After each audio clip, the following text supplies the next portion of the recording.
programa, mas também como uma prestação de serviços, um projeto pela pessoa com deficiência, pela longevidade, por causas sociais. A gente precisa trazer alguns assuntos muito importantes para ampliar as discussões, as reflexões e também para que haja uma mobilização, iniciativas, ações. E hoje a gente tem uma pauta muito relevante. A gente trouxe o Robson Profeta. Robson, obrigada por você ter atendido a nossa entrevista. Eu quero que você se apresente aqui para os nossos seguidores e ouvintes. Legal. Em primeiro lugar, obrigado, Rosa, pelo convite. Fico muito honrado de poder estar com você aqui ajudando nessa causa super importante que a gente tem. Meu nome é Robson Profeta, tenho 52 anos, sou casado, tenho 2 filhos. Agora tenho uma netinha de 4 patas que a gente adotou, muda muito a vida da gente. E no meu caso, ajuda muito. E ao longo do nosso bate-papo eu vou contar um pouco sobre isso. Tenho 52 anos, aos 48 fui diagnosticado com TDAH, transtorno de déficit de atenção e hiperatividade. Eu trabalho no mundo corporativo há mais ou menos 30 anos. Também sou palestrante. É, Às vezes, quando eu falo sou escritor, eu acho ainda me soa meio estranho aos ouvidos, né? Porque nunca pensei em fazer isso. Mas, enfim, escrevi um livro, estou escrevendo um segundo. E é isso. Acho que uma vida aí cheia de obstáculos interessantes por causa de uma doença que eu não conhecia. Muito bem, você falou que aos 48 anos você foi diagnosticado com TDAH, né? Transtorno de déficit de atenção e hiperatividade. Resume aqui um pouquinho para a gente o que, que é isso, o que, que é essa sigla, né? Legal, Na vida de uma pessoa. bacana. Na verdade, o TDAH é transtorno de déficit de atenção e hiperatividade, e é um espaço bem bacana porque hoje, na atualidade, as pessoas acreditam que TDAH é uma doença da moda, e agora todo mundo tem TDAH, etc. E isso não é verdade. O TDAH, ele é inclusive listado lá no manual dos psiquiatras, né? É chamado de DSM-5, e ele apresenta algumas características. Basicamente, é um problema no neurodesenvolvimento do cérebro da pessoa, e o diagnóstico dele também diferente do que muita gente pensa. Ele é um diagnóstico que tem critérios, são 5 critérios diferentes que aparecem no DSM. O principal deles, na verdade, o primeiro, ele mostra ali 9 questões relacionadas à atenção e 9 questões relacionadas à hiperatividade e impulsividade.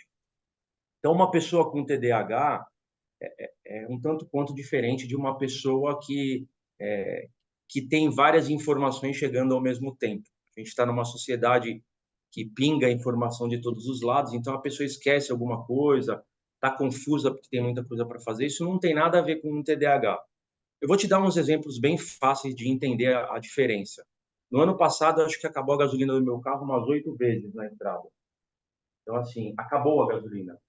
Eu tive que chamar socorro, guincho, seguro, 8 vezes durante um ano. Eu já esqueci meu carro, por exemplo, numa farmácia perto de casa, voltei a pé para casa. No dia seguinte, eu fui buscar meu carro no estacionamento, achei que do prédio. Eu achei que tinham roubado meu carro, ia fazer um boletim de ocorrência. Minha esposa estava do meu lado. Ela falou: vamos pensar porque seu carro está em algum lugar que talvez você tenha esquecido. Porque é muito difícil alguém entrar dentro do nosso prédio e só roubar o teu carro. E realmente a gente lembrou que eu tinha esquecido. Então, o TDAH, por exemplo, ele tem muita dificuldade em conversar com alguém. Por exemplo, eu estou conversando com você aqui. Se tiver muito ruído ao entorno, o grau de concentração de um TDAH é zero, porque ele perde essa conexão, esse foco de atenção. Esse filtro que as pessoas sem TDAH têm. Eu estou conversando com você, estou ouvindo alguém com um celular, mas aquilo ali é bloqueado de alguma forma. E no caso do TDAH, isso não acontece. A gente tem essa dificuldade muito grande. Então, isso impacta diretamente da vida da pessoa, porque a falta de atenção te irrita, eu estou tentando conversar com você, não consigo porque eu ouço um barulho, eu me irrito com alguma pessoa, de repente trato a pessoa de uma forma um pouco mais agressiva, de uma forma mais impulsiva, que é um dos padrões do TDAH. Isso atrapalha absurdamente sua vida pessoal, sua vida profissional. Então, esse neurodesenvolvimento, essa falha no neurodesenvolvimento é um problema seríssimo, que tem consequências assim catastróficas na vida de um TDAH se ele não consegue primeiro descobrir que tem a doença. Isso é uma coisa importantíssima, o diagnóstico é importantíssimo. Então é interessante ele entender algumas características e falar, opa, eu acho que eu sou meio assim. Então buscar ajuda para realmente ver se ele tem esse problema. Dois pontos que eu gostaria que você falasse também um pouquinho. Você foi diagnosticado, você foi em busca de ajuda, você é um profissional exitoso, né? Você tem aí uma trajetória no mundo corporativo. É, Como é que é a sua convivência, assim, no dia a dia? Resumidamente, né? Você tem a sua equipe, como que é? Em termos de resultados, desempenho, você falou que eventualmente pode acontecer, né, de você às vezes se irritar até à toa, né? É uma coisa da doença. Como é que é isso? É uma inspiração, porque eu entendo que você, mesmo sabendo de tudo isso, você vai em frente, entendeu? Isso é muito bacana. Então, e as pessoas, elas não são robôs, né? Elas não são automáticas. Às vezes, a equipe também, para compreender, né? Pode acontecer alguma coisa ou outra, alguma situação. Então, eu queria saber qual que é o seu segredo. O que que você faz? Você encara numa boa, você leva isso com leveza, é isso? É esse que é o É, caminho? legal, excelente pergunta. Eu no começo tive muita dificuldade, né, Rosa? É muito difícil alguém falar para você que você é diferente, né? Que você tem um perfil diferente das outras pessoas. E é um problema neurobiológico, né? De fato, o seu cérebro ele produz menos dopamina e menos noradrenalina, dois neurotransmissores importantíssimos aí para a regulação da atenção, regulação do humor, enfim. E quando você sabe que você tem um problema que é diferente das outras pessoas, isso no primeiro momento não soa muito bem. Só que existe aquela frase que a verdade dói, mas liberta, né? E isso é muito bacana, porque você, com 48 anos de idade, né, 4 anos atrás, eu olhei para trás e falei, poxa, que pena eu não ter conseguido descobrir isso antes, porque minha vida teria sido tão melhor, a minha qualidade de vida teria sido tão melhor, eu teria evitado tantas confusões, eu teria evitado tantas perdas de carteira, de óculos, de carro na farmácia. Então, eu teria, enfim, conseguido ter uma vida mais tranquila. Mas eu sou grato. Uma coisa muito comum também no TDAH é que, de alguma forma, ele acaba arrumando ferramentas para poder sobreviver nesse mundão. Eu vou te dar um exemplo, meu caso, né? Um problema sério que um TDAH tem é pensamento e planejamento de longo prazo, porque o TDAH ele tem um problema de sustentar a atenção. Eu não consigo ficar conversando com você muito tempo, eu já me desinteresso, eu começo a olhar para outras pessoas, para outras conversas. E a pessoa, o interlocutor, quem está do outro lado, ele fala: pô, esse cara não está dando atenção para mim, não está me ouvindo, ele é agressivo, mandou eu ficar quieto, ele se tranca numa sala. Então, imagina no mundo corporativo, onde o modelo de bom relacionamento é você estar num ambiente aberto, aquela coisa de coworking, nunca deixa a porta trancada, e imagina um TDAH querendo trabalhar e com aquele ouvido, com aquele barulho no ouvido. Então, não é porque ele não gosta de estar com as pessoas, ele não consegue ouvir barulho, ele se desconcentra. E aí, algumas coisas foram importantes ao longo da vida. Uma delas foi, primeiro, que eu aprendi que eu deveria escrever tudo que vinha à mente, porque eu ia esquecer, eram coisas que fugiam à memória. E no começo, até o perfil muito comum de um TDAH, eu colocava post-it em tudo que era lugar, né? E eu esquecia de onde eu colocava o post-it. Então eu esquecia como eu ia lembrar, porque eu não sabia onde eu colocava. Então eu adquiri uma técnica que foi sempre anotar as coisas que eu precisava anotar no mesmo lugar. Só que isso soou interessante, porque o meu grau de organização ele acabou ficando mais acurado, né? Mais preciso do que pessoas que não têm TDAH. Eu precisava tanto me concentrar e fazer as coisas de uma forma bacana que eu forcei a ter esse tipo de planejamento. Então, as coisas para mim eram sempre muito claras, muito definidas. Eu chegava de manhã no trabalho, eu já tinha uma agenda do que eu tinha que fazer, eu já sabia como eu tinha que começar o meu dia e como eu tinha que terminar meu dia. E todos os dias eram dias extremamente produtivos para mim, extremamente produtivos. Eu chegava com uma agenda, ticava tudo que eu tinha que fazer e terminava, e conseguia concluir. E dava foco exatamente para aquelas coisas. Porque também tem um ponto importante que para um TDAH, se você der um livro para ele que não o agrada, ele não vai ler, esquece. Agora, se você der para ele um livro que ele adora, de um tema que ele ama de paixão, ele vai ler o livro em um dia. Porque a gente a gente mergulha naquele fenômeno que é chamado de hiperfoco, que você simplesmente se desliga do mundo exterior e mergulha naquilo e faz aquilo com muita determinação. E infelizmente, que assim, vai um alerta importantíssimo, porque o hiperfoco não é esse romantismo que todo mundo fala na mídia. Isso não é verdade. As pessoas com TDAH, você tem casos de pessoas que têm hiperfoco e consegue dirigir o hiperfoco para coisas produtivas. Então, por exemplo, no mundo corporativo, eu sempre consegui fazer isso. Mas muitas vezes eu tinha hiperfoco em coisas que não tinha nada a ver com o trabalho. Então, você imagina um TDAH que está num ambiente de trabalho, ele está, sei lá, de repente ele trabalha na área financeira, que é uma área meio que de formação minha. E ele está ali sentado e ele resolveu editar um vídeo, que não tem nada a ver com a área dele. Ele vai entrar no hiperfoco e não vai produzir nada durante o dia. Uma pessoa que tem depressão profunda, Rosa, e TDAH, as comorbidades mais comuns de um TDAH é depressão e ansiedade. Imagina uma pessoa com depressão profunda e ela hiperfoca na depressão. Isso chega ao suicídio. Então, assim, não, existem vários números que são divulgados aí pela Associação Mundial de Saúde, inclusive pela ABPA. Quem é TDAH tem um risco muito maior de cometer o suicídio. Então, como eu disse, não é esse romantismo todo. O hiperfoco ele tem que ser tratado com muito cuidado. Ah, porque você vai conseguir se destacar, ok, tem um lado bom nisso, mas tem um lado muito ruim. A melhor coisa, Rosa, que tem é você ter o diagnóstico. Porque quando você tem o diagnóstico e entende o seu transtorno, você, quando entra no hiperfoco, você fala: opa, peraí, isso que eu estou fazendo é bom ou é preocupante? E aí buscar ajuda, inclusive medicamentosa, tratamento terapêutico, psicoterapêutico, isso é importantíssimo.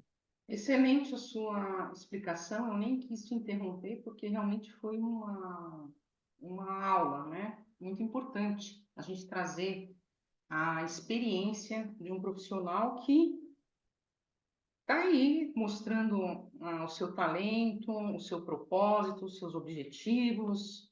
E também você falou que, pessoalmente falando, você tem um cão, né? Quatro patas é o cãozinho, é um cãozinho? Sim, sim, É, um sim. cachorro. E um animal, né, com certeza, ele deve agregar muito, porque tem todo um carinho, e ele também, né, deve te ajudar aí a procurar seus objetos de repente, Nossa, não- te mostrar os caminhos para pegar o carro, aquela coisa. É legal. Como é que chama seu cachorro? Serena, Ah, é cadelinha, é uma cadelinha. é uma cadelinha, Legal, coisa legal. mais maravilhosa do mundo. Muito bom. E aí, o que que acontece? Você lançou o livro Teoria da Riqueza. Veja só, né? Você falar de riqueza, ela pode ser uma riqueza financeira, claro, mas ela também pode ser uma riqueza espiritual, um Claro, crescimento, né? claro.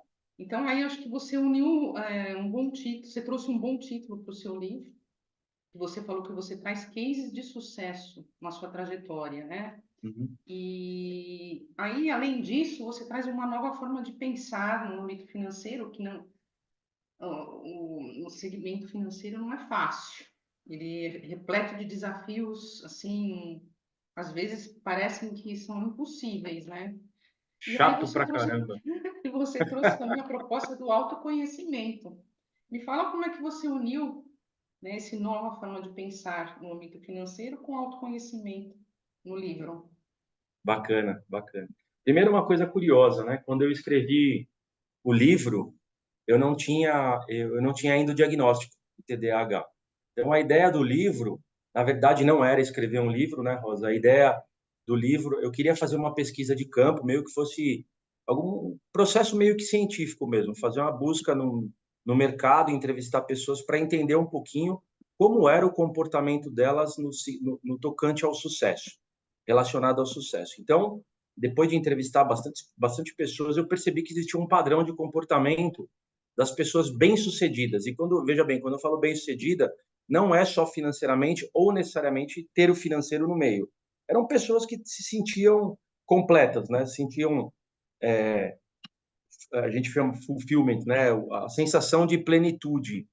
E eu falei, poxa, interessante, né? Porque as pessoas que têm sucesso, elas têm um padrão comportamental diferente. Então, eu resolvi tabular esse padrão e colocar no livro. Então, o livro é dividido em 4 partes. Uma fala pela... A primeira delas, e acho que a mais importante, é orientar as pessoas para falar como que elas chegam nos objetivos delas, porque o ser humano não sabe qual é o seu objetivo. Quando você fala para ele, você quer ficar rico, mas quanto você quer e por que você quer isso? As pessoas não sabem responder. E o livro conta um pouco como você consegue descobrir e como responder essa pergunta, porque aquela história da Alice no País das Maravilhas, né? Ela pergunta para o gato, estou perdida, para onde eu vou? Ele pergunta, para onde você quer ir? Ela falou, não sei. Ele falou, então qualquer lugar serve, porque você não sabe para onde você quer ir. Então, o livro conta um pouco disso, mas de forma bem pragmática, assim, não tem muito romancismo, não. Ele explica, romantismo, perdão. Ele explica de fato como que você descobre a sua meta financeira e como chegar à sua meta. A segunda parte é uma parte que eu particularmente sou apaixonado, que é a parte eu chamei de self-scan, que é o autoconhecimento, né? Aquela auto-raio-x, né? Você olhar para você e entender aí um pouquinho qual é o teu perfil, que tipo de inteligência você tem. Tem um cientista chamado e psicólogo chamado Howard Gardner, ele escreveu uma tese sobre as inteligências múltiplas. Eu acho muito bonito isso, porque ele não limita a pessoa à inteligência emocional ou intelectual, porque isso fixar apenas nisso é uma grande bobagem. Você não pode falar para uma pessoa ter inteligência emocional se ela está realmente numa plataforma que não é a dela. Você não pode falar para uma pessoa que é introvertida, que é envergonhada, não importa qual é a razão, você não pode pedir para ela ser um vendedor e falar, não, você tem que ter inteligência emocional, vai lá fora apresentar o produto. Poxa, você está tirando a pessoa da plataforma dela. E depois você fala, mas você não tem inteligência emocional. Tá maluco? Você não pode fazer isso. Então, a coisa mais importante é a própria pessoa entender qual é a plataforma dela. Eu sou introvertido, sou extrovertido, a minha inteligência é intra ou interpessoal, a minha inteligência é sinestésica, a minha inteligência é uma inteligência lógica. Existem várias formas de você entender. A sinestésica, por exemplo, você pega um jogador de futebol que tem enorme habilidade e talento, você percebe que ele tem uma inteligência sinestésica. O corpo dele, Michael Jordan, por exemplo, são pessoas que você percebe que tem esse tipo de inteligência. Então, essa segunda parte do livro fala sobre isso. A terceira parte do livro, que é onde a maioria dos orientadores financeiros entram, que é a parte da planilha para você aprender a controlar seus gastos, etc. E tal. Não adianta você... Todo mundo sabe que 2 menos 3 é menos 1 e a conta vai estourar. Essa conta, você pode pegar qualquer pessoa, não precisa ninguém te explicar isso. O problema é por que você gasta mais de 3 do que 2. Você realmente sabe onde você quer chegar? Você realmente tem uma forma de controle para que todo mês você olhe que você está chegando? Você realmente faz o que você quer? Quantas pessoas a gente sabe que não fazem o que querem? E quantas pessoas, olha que legal isso, quantas pessoas não conhecem o seu próprio talento, que pode, inclusive, ser desenvolvido dentro da própria empresa que ela está trabalhando, porque uma empresa é um organismo vivo. Existem diversas oportunidades ali dentro, mas como que você vai procurar uma oportunidade lá dentro para uma coisa que você gosta, sendo sequer você sabe o que você gosta? Você está ali para ganhar dinheiro e para trazer o pão de cada dia, e você nem enxerga isso. E por último, o último capítulo fala sobre a famosa ação, né? Não adianta a gente falar, até papagaio fala, né, Rosa? Tem que É colocar no papel, verdade. tem que É, fazer, tem que fazer acontecer. você falou algo muito importante. As pessoas não sabem o que querem. E existe essa confusão aí, chama de confusão mental, mas sem nenhum tom pejorativo. É uma Aham. incerteza, na verdade, para ser mais precisa. As pessoas são muito incertas, né? Então, elas, em busca de precisar, né, garantir aí o pão de cada dia, às vezes elas não se dão conta se elas estão realmente fazendo aquilo que gostam. E quando uma É isso. pessoa faz aquilo que desgosta, é horrível, né? Porque aí interfere em tudo, no bom humor, na produtividade, na criatividade, enfim. Nós somos uma máquina, né? O ser humano é uma máquina em permanente movimento.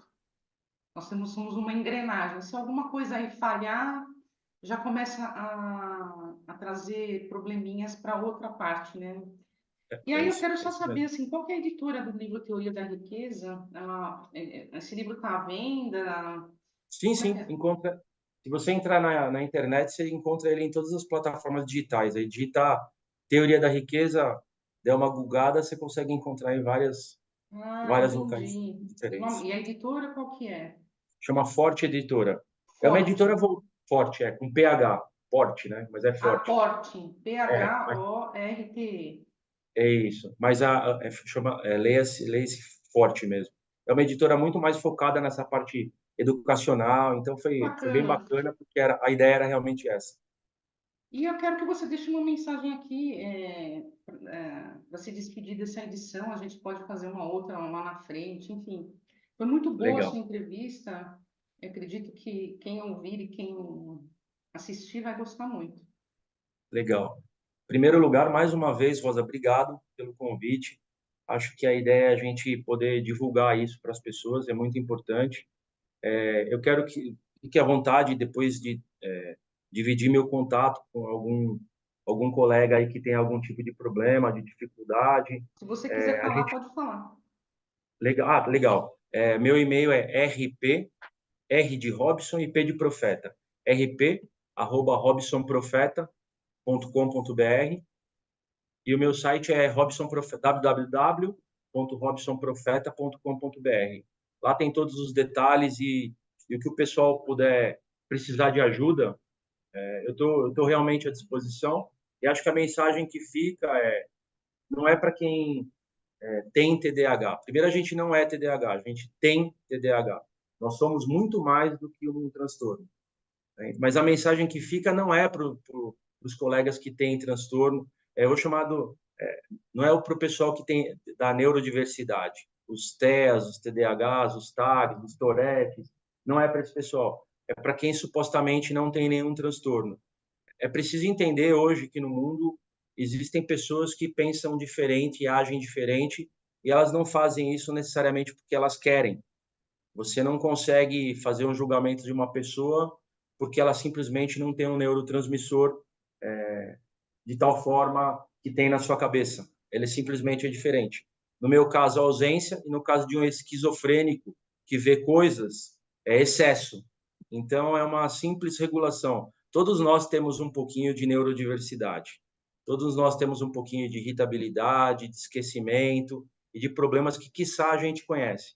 Então, para esse pessoal que não neurodivergente, se a gente pode usar esse termo, cada um usa um termo diferente hoje, olhem com atenção à volta de vocês, porque às vezes, e eu vou falar isso pela minha esposa, às vezes você tem uma pessoa do seu lado que ela não é desorganizada em casa porque ela quer, ela não esquece as coisas porque ela quer, ela simplesmente não consegue lembrar.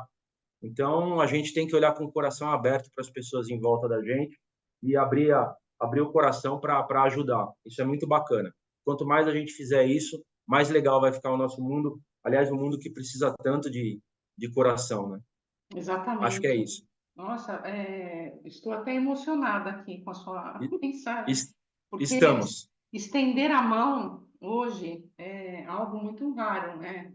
A gente tem, claro, iniciativas bárbaras, mas ainda é raro. Acho que não é unanimidade. E isso aí que você falou, de passar o seu contato, é muito bacana. Parabéns, assim, de coração também, independente do programa, aí até em nível pessoal, parabéns, realmente. E caros seguidores e ouvintes, acompanhe essa entrevista, propaguem, porque realmente aí você vai. Tem muita coisa importante que foi falado aqui, né? Muito além apenas dessa hiperatividade, do TDAH, né? Bacana. Obrigada mais uma vez.